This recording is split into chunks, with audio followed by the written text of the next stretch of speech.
Le 13 septembre dernier, Ottawa, la capitale du Canada, a accueilli un événement hors commun qui a rassemblé plus de 17 000 personnes dans une salle. Des hommes, des femmes, des familles en provenance de différentes contrées se sont réunis pour une même raison: élever le nom de Jésus-Christ. Et c'était justement la croisade Kangoka, animée par l'évangéliste burundais Chris Nkumana, qui a su transformer le Canada Taille Sainte en une véritable maison de prière. Mais que révèle un tel grand rassemblement? Est-ce simplement un événement religieux ou c'est le début d'un réveil spirituel qui traverse la diaspora francophone pour atteindre le cœur du Canada? Eh bien, restez scotchés jusqu'à la fin. Je vous amène au cœur de cette actualité qui fait la une des réseaux sociaux et des médias.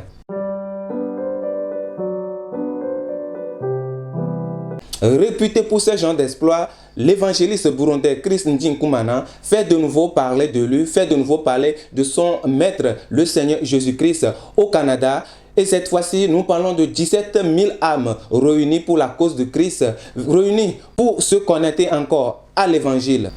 Un chiffre impressionnant, surtout pour un événement typiquement francophone, organisé à l'Amérique du Nord où l'anglais prédomine. L'atmosphère était empreinte surtout de la louange, la prière et avec un message centré sur la foi en Jésus-Christ.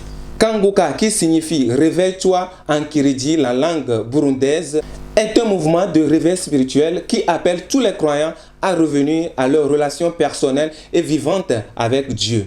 Durant la croisade, le message principal a insisté sur la transformation de la vie, la puissance de la prière et surtout la nécessité de marcher fidèlement avec notre Seigneur Jésus-Christ. Aujourd'hui, un événement de telle ampleur, de telle envergure a un impact non seulement sur la diaspora francophone qui existe dans l'Amérique du Nord, plus précisément au Canada, mais aussi sur le Canada en général. Si aujourd'hui, un homme africain et 100% francophone arrive à rassembler un tel nombre de personnes, on parle de 17 000 personnes, 17 000 âmes réunies pour célébrer Dieu, c'est qu'il y a un vent de réveil qui est en train de souffler sur les pays francophones, sur les pays de l'Amérique du Nord.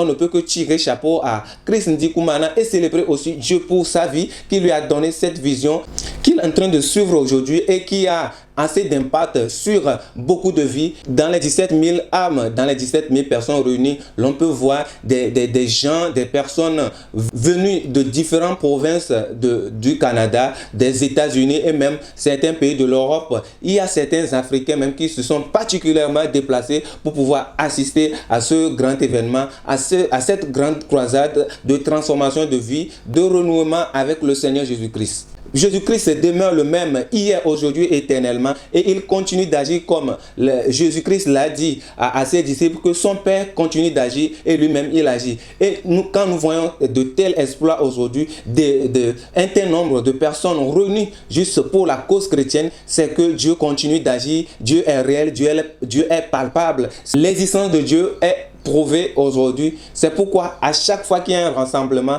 à chaque fois que l'évangéliste Chris Nkumana appelle à un rassemblement, les gens se démènent, les gens font des pieds et des mains pour pouvoir assister. Ce qui prouve réellement que Dieu existe. Il continue d'agir et il fait de grandes choses dans la vie des gens. C'est pourquoi les gens n'hésitent pas à se déplacer, à se mobiliser autour de la cause de Dieu, autour de la cause divine. De tels rassemblements annoncent de réels réveils spirituels. Cela prouve que les gens ont soif de la parole. Cela prouve que les gens veulent expérimenter Dieu, veulent connaître davantage Dieu dans sa quintessence, dans sa nature. Et aujourd'hui, l'on peut affirmer avec certitude que Jésus-Christ attire toujours des foules, tout comme durant la période de sa venue sur cette terre, quand il marchait, il drainait une foule, toute une foule derrière lui, malgré qu'il ne soit plus là aujourd'hui, qu'il est chez son Père dans les cieux. Il a mandaté des personnes pour pouvoir continuer la mission. Et aujourd'hui, nous sommes en train de voir les fruits. Cela prouve réellement qu'il attire toujours la foule. Il continue de faire des miracles. Il continue d'impacter des vies. Il continue de transformer des vies. Il continue d'élever son nom au sein de son peuple. Et aujourd'hui, avec ce genre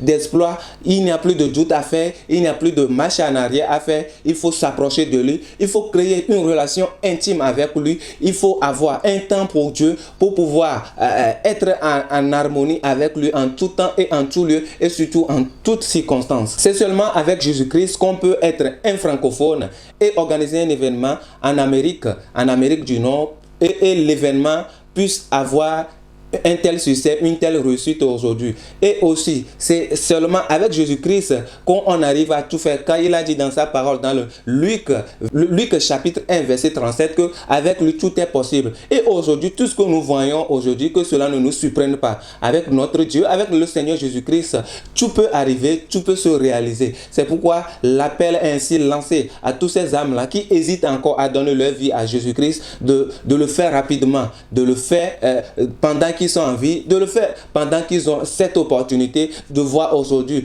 la foule que draine le nom de Jésus-Christ. Je m'en vais jeter des fleurs à l'évangéliste Chris Nji-Nkumana qui aujourd'hui est en train de faire sillonner le nom de Jésus, qui est en train de faire entrer le nom de Jésus dans les cœurs, de faire un travail remarquable avec le nom de notre Seigneur Jésus-Christ. Ce n'est pas donné à n'importe qui, ce n'est pas tout le monde qui peut faire cela. Il faut avoir un appel et aussi être fidèle à l'appel. Avec la puissance de Dieu qui œuvre avec lui, il peut décider d'ouvrir une église qui va rassembler des millions de personnes avec lui. Mais il a vraiment compris l'appel de Dieu sur sa vie. Et aujourd'hui, il est en train de réaliser ses exploits jusqu'avec les croisades qu'il organise dans tous les pays, dans toutes les contrées. Nous ne pouvons que prier pour lui, nous ne pouvons que demander encore plus de la faveur de Dieu, plus de la grâce, plus de la miséricorde de Dieu et de la main puissante de Dieu sur sa vie. Aujourd'hui, il en a besoin pour pouvoir continuer, exceller dans la mission que Dieu lui a confiée. Et on prie à ce qu'il ne déroute jamais, on prie qu'à ce qu'il ne change jamais de direction. Quand il est dans la bonne direction, il est en train de faire de grandes choses, simplement qu'avec cette vision que Dieu lui a donnée, et il a vraiment compris, il a vraiment cerné, et il est en train de réaliser de grands exploits avec le nom de Jésus-Christ. Tout a commencé par ces vocaux, ces audios qu'il balance sur les réseaux sociaux, surtout par WhatsApp. Et aujourd'hui, on est en train de parler des grandes croisades de Kankouka. Je me dire à quelqu'un qui a une vision, à qui Dieu lui a donné quelque chose et qui est en train de le négliger, de ne plus faire ça, car il est écrit de ne pas négliger les faibles commencements. C'est au travers de cela que Dieu passe pour bénir, Dieu passe pour réaliser d'autres choses dans la vie. Merci à tous d'avoir suivi cette vidéo. Merci également de laisser vos avis dans les commentaires. Ce genre d'exploit, est-ce simplement un événement religieux ou aujourd'hui un grand réveil est en train d'être annoncé partout dans le monde entier? Merci de donner vos avis, vous abonner à la chaîne et d'activer la cloche de notification. À très bientôt pour d'autres actualités.